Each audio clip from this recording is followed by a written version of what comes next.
This is Tink. I know. You just want to go bite plastic and boxes and be a nuisance. But you're sweet. You want down. Are you going to bite boxes and plastic? Please don't. Here, gotta let go of my coat, my shirt. Let go. Hey, what? You don't want down. You want to be held. Oh, now you're purring. Yeah. I do have to record something, though. Will you let me? Sweet girl? Yes? I know. Cat hair. Get out of that box. I didn't put you down to immediately get in the box. Ay! Dude! Stop!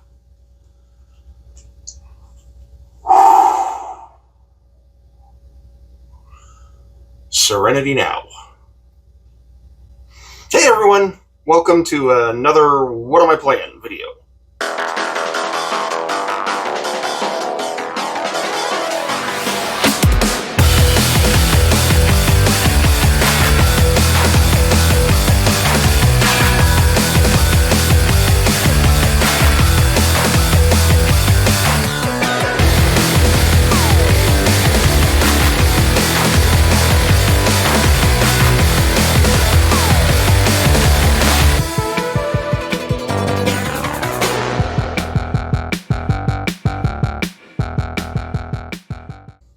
Alright, let's get started. So first up, I played and beat this last weekend Z-Warp for the PlayStation 4. I played it on the PlayStation 5 though. So Z-Warp is a vertical shmup that's retro inspired. It was, I believe it's like $5 to $6 on the PlayStation Network, but of course I have the physical from Red Art Games. It is a fairly short game, which is one of the reasons why I chose it. I finished up Lords of the Fallen recently, and I'm kind of biding my time until Yakuza Infinite Wealth shows up at my door. And so I'm kind of looking for kind of more short experiences to kind of fill that gap. Plus, whenever you finish a great big giant game like Lords of the Fallen, you do want to take a little bit of a breather until before you start the next big game. And so I've been kind of filling it with stuff like Z-Warp.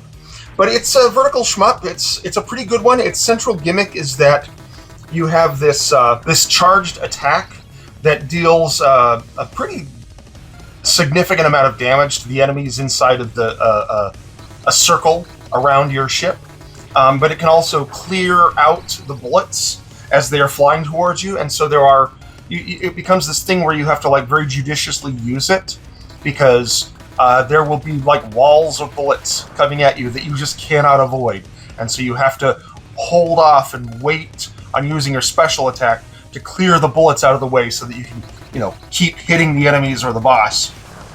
But like I said, it was a fairly short experience.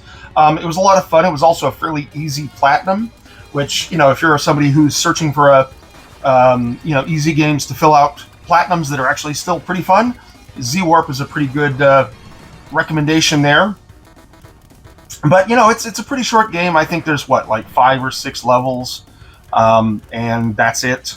I don't recall there being much of a story, but there might have been. I don't know. I actually played a couple of shmups recently, and honestly, the other ones all had stories, but this one doesn't. So, or at least this one, if it does have a story, I don't recall what it is. But it's a fun little retro vertical shooter that's short but sweet, and that's the kind of game that I really, really wanted to play right now. So yeah, I finished up Z-Warp, and I had a lot of fun. It's a game that I recommend it pretty highly.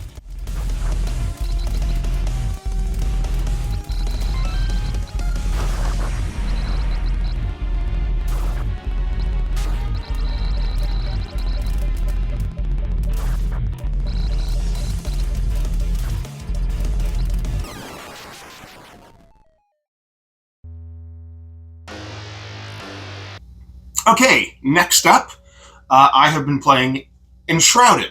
I've been playing this on PC. I've been playing it with my friends. So Enshrouded is this new open world survival game, kind of in the same vein as something like Valheim.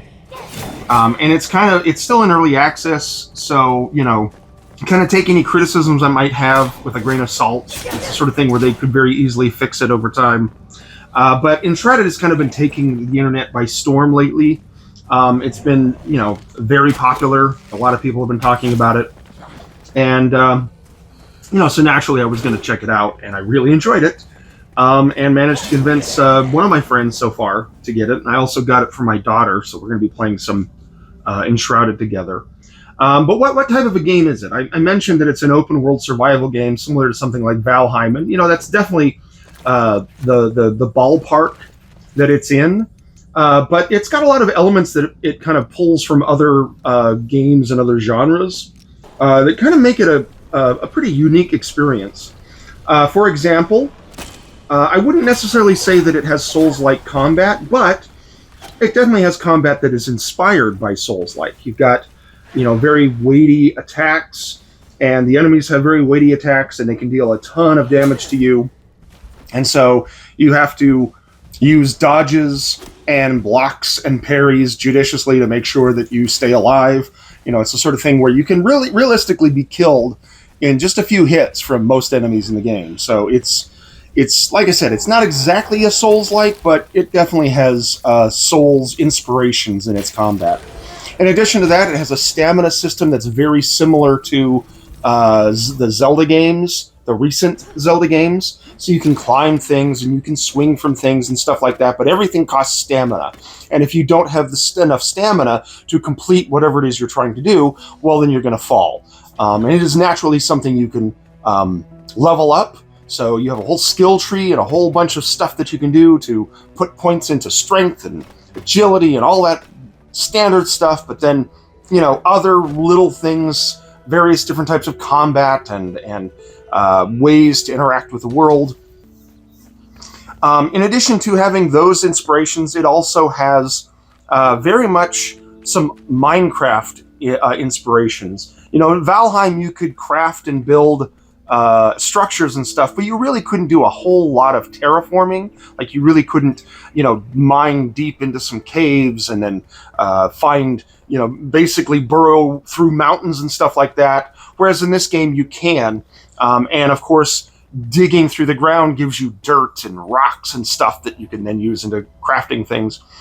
It's a voxel-based game, but you wouldn't know it by looking at it, because they do some really interesting graphical things to mask the voxels, and the end result is it winds up looking really, really good. But yeah, I'm having a lot of fun. I'm playing it with, like I said, I'm playing it with my friends, and also my daughter. I have a feeling this is going to be something that I'm going to be talking about in this channel for a little bit, because it's a sizable game and there's a lot to do. I don't think that I will finish it up this week, so I'll probably talk about it in the coming weeks. But other than that, I don't really have too much to say. It's a very fun game. It's got a whole lot of emergent gameplay that's very entertaining due to the whole open world nature and the various diverse systems that kind of play against each other. For example, we did this thing where we had just finished this giant tower, and we were gliding to go to another tower that we could see off in the distance. But my friend, he went much further than I did, and I landed in the middle of the Shroud, which is this mist that is very dangerous. You don't really want to stay in it too long. There's more difficult enemies, and if you stay in it too long, you will basically die. Just due to staying in it, just due to the mist itself being dangerous. But I landed in the mist, and I landed right on a, I think they call it elixir well, which are the things that are generating the mist. And normally these things are, guarded by bosses. But I landed on it, and I was like, well, I'll just knock this thing down. So I got out my hatchet, and I started chopping it down. And of course, the bosses were there and they started attacking me, but I was able to chop the thing down and run away before they got me. It's just a lot of fun little emergent gameplay that can arise in these sorts of games. And Enshrouded really, really has a lot of that sort of fun, interesting stuff that just happens, that has nothing to do with, none of it is scripted. It's just happens because of the way the game is designed. But yeah, Enshrouded is fun, and I'm really enjoying it. Like I said, I'm going to be talking about it for a bit, because it's fun.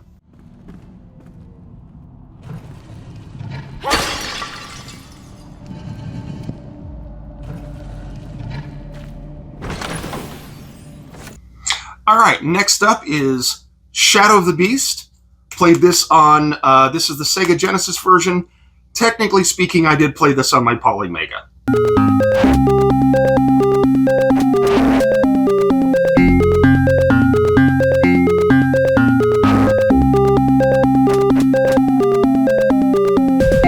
So Shadow of the Beast is it's a retro title. It's an older title. It was done by Psygnosis, which was this European developer back in the 90s and the 80s, who did some pretty, legendary games.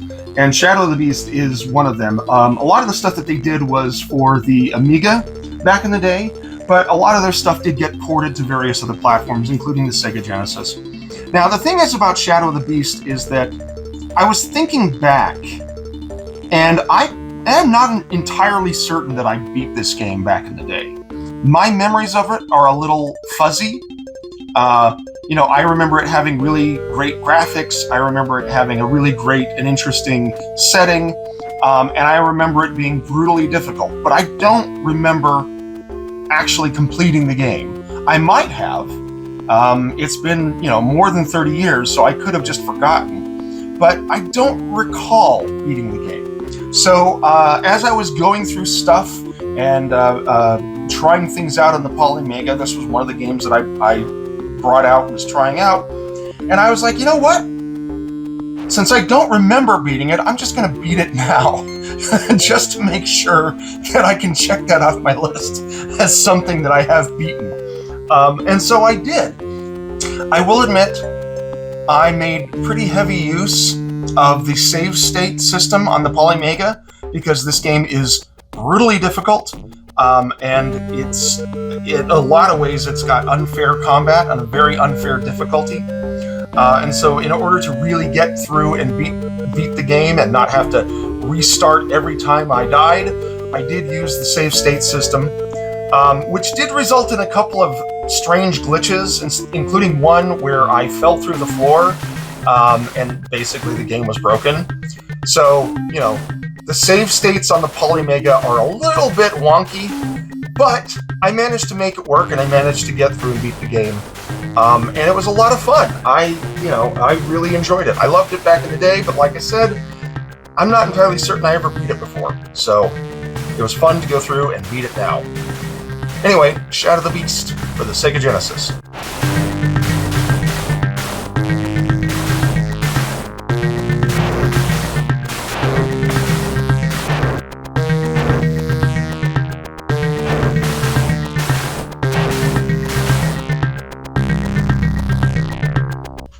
Alright, so the last game this week that I've been playing is actually one that I've been playing for a while.